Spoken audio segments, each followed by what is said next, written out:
नमस्कार, आप BBG news और श्री कृष्णा न्यूज़ देख रहे हैं। और आज छपरा में प्रतिरोध मार्च के रूप में आज राजद सीपीएम के तरफ से आज रखा गया था और हमारे साथ छात्र नेता हैं एसएफआई के। किन मुद्दों के साथ आज प्रतिरोध मार्च निकाला गया था?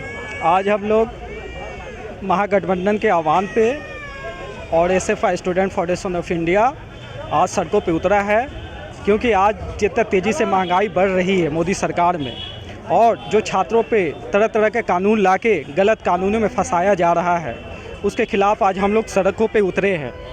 सबसे बड़ा मुद्दा है कि 2014 से जब से सरकार बनी है, ये तरह तरह का कानून काला कानून ला के लागू कर रही है और किसी का नहीं सुन रही है। जो विरोध कर रहा है उसके घर को बुलडोजर के द्वारा गिरा दिया जा रहा है। फिर उसके बाद काले कानून लाके उन पे झूठे मुकदमे में जेल में डाल दिया जा रहा है।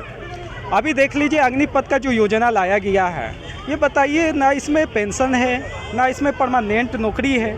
4 साल का ठेका पे बहाली, जो सैनिक जो देश की रक्षा करते हैं उससे आप ठेका पे बहाल करने जा रही है। कितनी शर्म की बात है हमारे देशवासियों के लिए। इसके खिलाफ अगर हम लोग आंदोलन करते हैं तो झूठे मुकदमे लादे जा रहे हैं, उसके बाद जेलों में डाली जा रही है। बहुत सारे अभी छात्र नेताओं को जेल में डाला गया है जिन पर अभी झूठे मुकदमे सरकार के द्वारा लादा गया है। मगर मैं मांग करता हूं कि उनको जल्द से जल्द वापस लिया जाए, नहीं तो इससे भी बड़ा आंदोलन होगी। आज देख लीजिए आज़ादी के बाद सबसे पहले जब से ये नरेंद्र मोदी सरकार बनी है तो पेंसिल कलम किताब पे जीएसटी लगा रही है। अरे बाबा, जो हम लोग गरीब मजदूर के जो लड़के आते हैं वो आपको 100 रुपये कमाते हैं, अगर उनको 80 रुपये का किताब होगा तो 20 रुपये रखेंगे क्या? वो जीएसटी और देंगे, कर्जा करेंगे। तो ये तमाम चीज़ है जो देश के छात्रों को भी सोचना पड़ेगा और आम जनता को भी सोचना पड़ेगा और इसके खिलाफ आंदोलन करने की ज़रूरत है। और सबसे बड़ी बात है कि ये जो निकम्मी सरकार मोदी सरकार और राज्य में नीतीश कुमार की सरकार जो बन के बैठी है, कुर्सी की लालच इनकी सबसे बड़ी है। ये जो कानून लाए हैं, ये पहली तो बात, ये शर्म अपने शर्म को बेच दिए हैं अंग्रेज़ों के हाथों, क्योंकि अब इनको शर्म नहीं रह गया है।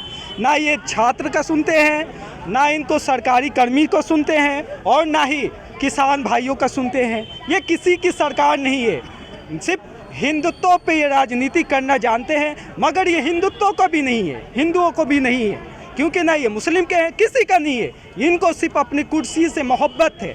ये सबको समझनी पड़ेगी, क्योंकि जब से ये सरकार आई नफरत की सिर्फ खेल खेली है। हिंदू मुस्लिम में लड़ाया है, जात पात में लड़ाया है, गरीब अमीर में लड़वाते हुए काम किया है। मगर मैं मानता हूँ कि ये सरकार में सिर्फ 2 चीज़ है, एक अमीरी और एक गरीबी। ये बस जो अमीरी है उनको ये सत्ता में जगह देती है, उनके बिजनेस को बढ़ावा देती है। जो गरीबी है उनके सामने वो छोटा है, हिंदू है, मुस्लिम है, सब अनपढ़ है, जाहिल है।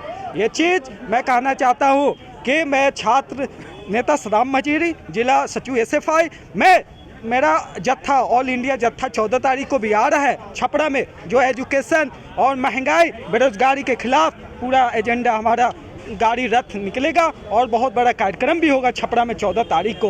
मैं तमाम छात्र को और देशवासियों से अनुरोध करता हूं कि आप आइए और देश को बचाइए और शपथ भी लीजिए कि जब तक कि सरकार को हम अलविदा ना कहें तब तक हम हाथ पे हाथ रख के नहीं बैठेंगे, क्योंकि अब हमारा वक्त आ गया आंदोलन करने का। और एक तो आज़ादी 15 अगस्त को आ रहा है, मगर दूसरे आज़ादी के लिए हम लोग को तैयार रहना पड़ेगा। इनकलाब जिंदाबाद।